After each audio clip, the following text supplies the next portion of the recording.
Voici en Grèce Kalymnos, le centre mondial de la pêche aux éponges, l'une des 12 îles qui forment le Dodécanèse. Un paysage brûlé de soleil, des falaises nues, arides, et dans les maisons blanches et basses, une population très pauvre, celle des pêcheurs d'éponges, dont nous allons vous raconter l'exploit quotidien qu'ils accomplissent du bord de ces bateaux.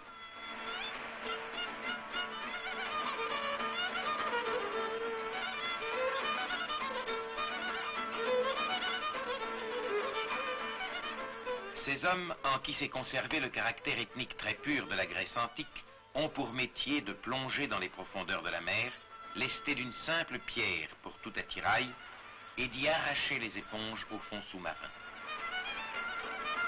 Seule précaution, un peu d'huile d'olive dans les oreilles.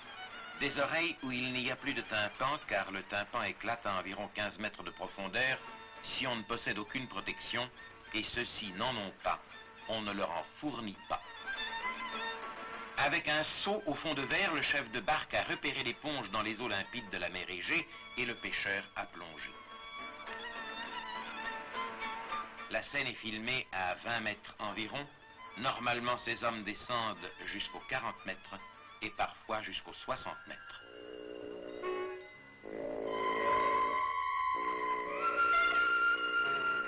Là, s'arc-boutant sur les pierres, il faut arracher le trésor sous-marin qu'ils sont venus chercher.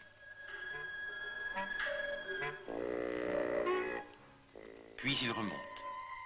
Et vous noterez le caractère rudimentaire de la manœuvre qui les hisse à nouveau à bord.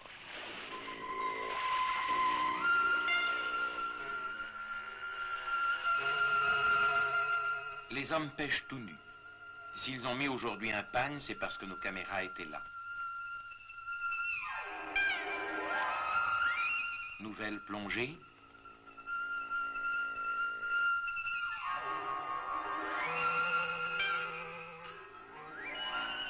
Mais là, il ne prendra rien. Une fois sur 5 environ, le pêcheur remonte bredouille. Comme ici, voyez-vous, l'éponge tient trop ferme. Et il n'a pour l'arracher que ses bras et un couteau. Et puis, à un moment donné, ses forces déclinent très vite. Il doit remonter. Sinon, c'est l'asphyxie.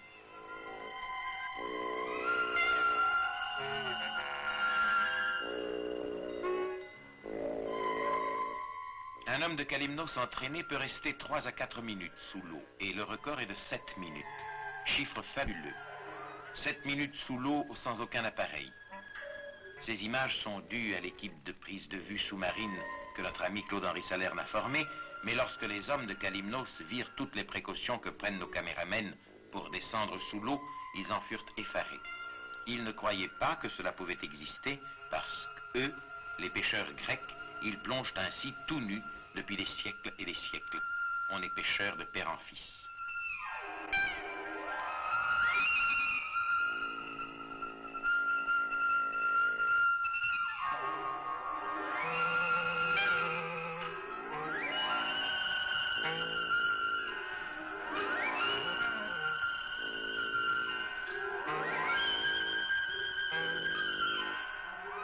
On travaille pour le compte d'un grossiste. Le commerce des éponges est entre les mains de 6 ou 7 producteurs, de qui les plongeurs, nous dit-on, dépendent entièrement pour leur gagne-pain.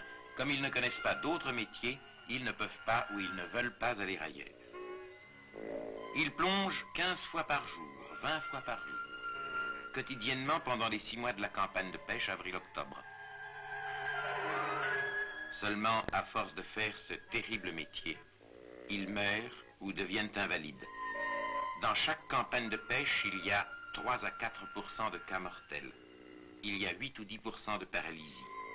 Un pêcheur de 16 ans est donc mathématiquement certain de finir, pour le moins, gravement malade avant la cinquantaine. Pourquoi? Parce que l'organisme ne peut pas subir impunément les formidables pressions de l'eau sans un système de décompression progressive. Et ici, il n'y a pas d'appareil pour chasser l'azote particulièrement nocif de son corps. Une petite pieuvre s'est accrochée à lui cette fois, mais ce n'est pas grave, et il va replonger.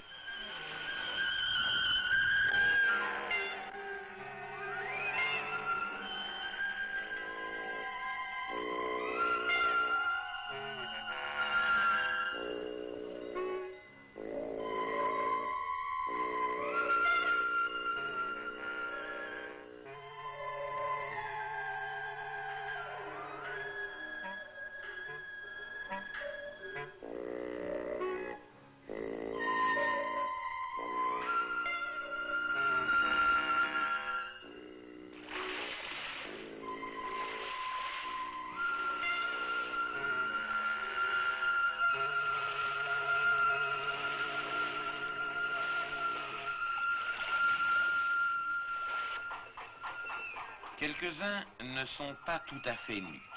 Il y a parmi eux d'anciens scaphandriers des ports occidentaux et ils ont ramené des villes où ils vécurent des scaphandres. Mais dans quel état? Matériel de fortune ou plutôt matériel de pauvreté, d'extrême pauvreté? C'est rafistolé de partout. Cela tient, on se demande comme. Fil déchiqueté. Boulons rouillés.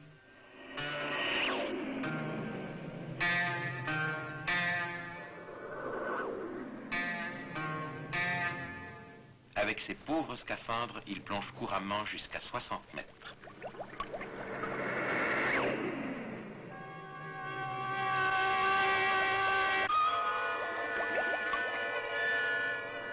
Mais à l'expiration, les bulles d'air passent même par les vis, même par les écrous, qui ne tiennent plus.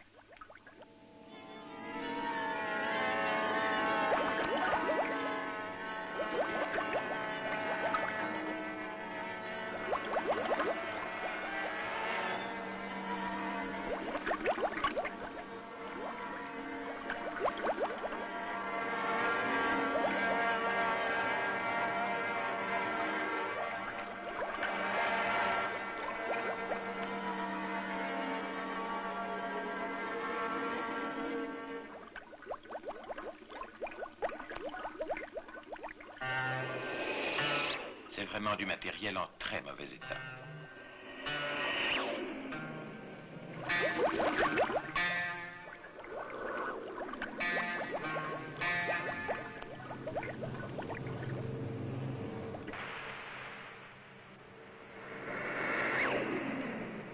Il faut plonger de plus en plus profond car depuis des siècles, beaucoup de pêcheurs ont déjà arraché beaucoup d'éponges et il faut aller de plus en plus loin.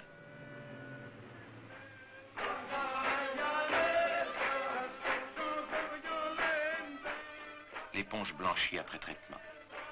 Voyez ce que la mer a fait des pêcheurs. Je répète le terrible chiffre, 10 à 12% de paralysés à chaque campagne annuelle.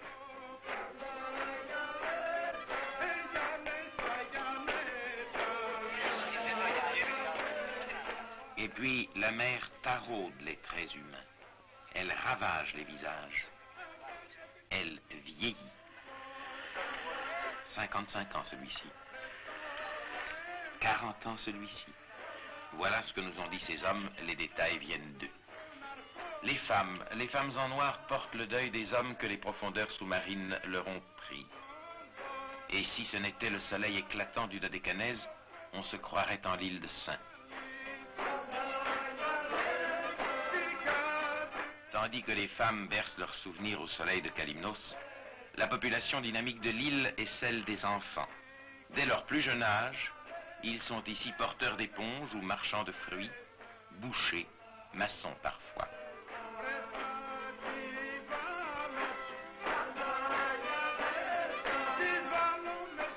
Mais les pêcheurs de Kalymnos croient en leur destin, ils ont la fierté de leur métier et ils ont une foi profonde dans la miséricorde. Tous les ans, c'est la fête du patron des pêcheurs, Saint Pantaléon, le saint qui préserve, paraît-il, de la paralysie. Ferveur infiniment respectable, comme toutes les ferveurs.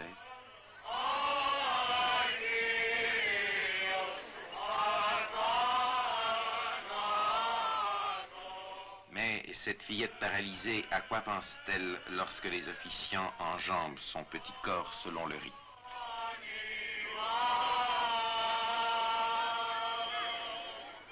Voilà l'île étrange où tous les hommes vont au danger, et pourtant tous ces jeunes qui se jettent avec tant d'ardeur dans l'éclaboussement de la mer Égée ont d'avance accepté leur destin, comme leur père et leur grand-père, ils pêcheront l'éponge.